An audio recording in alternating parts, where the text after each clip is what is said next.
പരസ്പരം ആക്ഷേപിച്ചും പരിഹസിച്ചും പ്രതിപക്ഷ നേതാവും വിദ്യാഭ്യാസ മന്ത്രിയും. ഇവനൊക്കെ വിദ്യാഭ്യാസ മന്ത്രി ആയിരിക്കുമ്പോൾ സ്കൂളിൽ പഠിക്കേണ്ട ഗതികേട് നമ്മളുടെ കുട്ടികൾക്കുണ്ടായല്ലോ എന്നതായിരുന്നു പ്രതിപക്ഷ നേതാവിന്റെ ആക്ഷേപം. വി.ഡി. സതീശൻ നടത്തിയ ആക്ഷേപ പരാമർശത്തിന് പിന്നാലെ ശിവൻകുട്ടിയും തിരിച്ചടിച്ചു. സതീശൻ നടത്തിയ എടാപോട പദപ്രയോഗം ഒരു പൊതുപ്രവർത്തകൻ ഒരിക്കലും ഉപയോഗിക്കാൻ പാടില്ലാത്തതെന്ന് പറഞ്ഞ ശിവൻകുട്ടി സതീശനെ തിരിച്ചും ആക്ഷേപിച്ചു.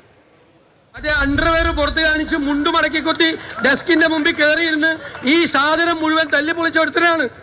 നമുക്ക് ക്ലാസ് എടുക്കുകയാണ് എങ്ങനെ നിയമസഭയിൽ പ്രവർത്തിക്കണം. എന്നിട്ട് സോണിയാഗാന്ധിക്കെതിരെ വാർത്ത വരുമെന്ന് കണ്ടാൽ എന്ത് വിഡ്ഢിത്തവും വായിന്ന് വരുക.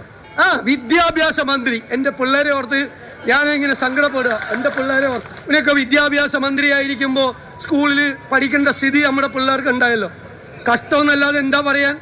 അതേ ഭാഷയിൽ അതേ രീതിയിൽ ഞങ്ങൾ തിരിച്ചടിച്ചാൽ സതീശൻ പേടിക്കില്ല എന്നുള്ളത് മാത്രമല്ല, ചിലപ്പോൾ മൂത്രം ഒഴിച്ചു.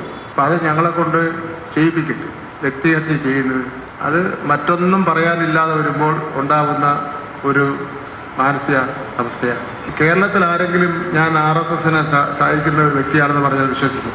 ഞാൻ RSSനെതിരായിട്ട് പോരാട്ടം നടത്തിക്കൊണ്ടിരിക്കുന്ന അവസരത്തിലൊക്കെ തന്നെ സതീശൻ വള്ളിനിക്കർ ഇട്ടുകൊണ്ട് സ്കൂളിൽ പഠിക്കുക. ഗോൾവാൾക്കറുടെ ചിത്രത്തിന് മുന്നിൽ നട്ടലിൽ വളച്ച ആളിന്റെ പേര് ശിവൻകുട്ടി എന്നല്ലല്ലോ, അത് V.D. സതീശൻ എന്നാണ്. വിനായക് ദാമോദർ സതീശൻ.